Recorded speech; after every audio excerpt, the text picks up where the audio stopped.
When we're going about our daily life, we need to find the good things. We need to focus on what is actually true instead of thinking, oh, my kid has got a bad grade, so he's never going to get into college and he's never going to amount to anything. He's always going to be living on my couch. He's never going to get married or have children or have a career that he can provide for his family with. Instead of letting it go that far, we need to look at what is actually true. What is actually happening? So he got a bad grade. Does that mean that he doesn't understand the material? Can we get a tutor to help him with that? Is something distracting him in that class? Maybe the love of his life is in that class. Maybe his friends are in that class and they're distracting him. Maybe he has a learning disorder. Maybe he has ADHD. Maybe he has some kind of issue that is causing him to get this bad grade. And if we deal with that issue, then this is a temporary problem and not a permanent problem.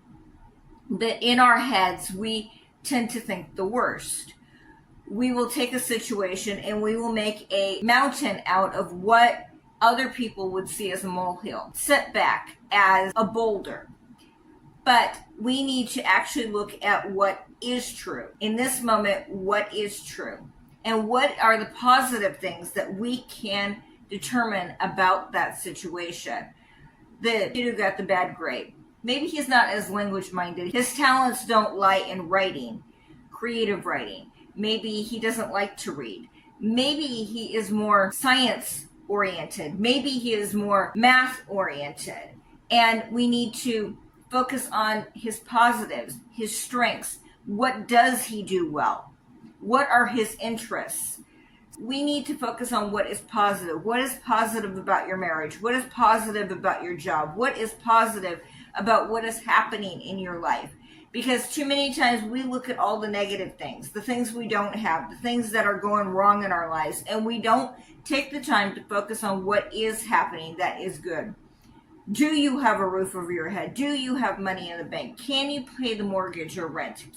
Do you have good relationships? Are you close to your children? Are you close to your spouse? Do you have talents and gifts that you could use to help others? There are things that are in your life that you could find that are positive, but too many times we are looking for those negative things. We need to redirect our minds to what is positive.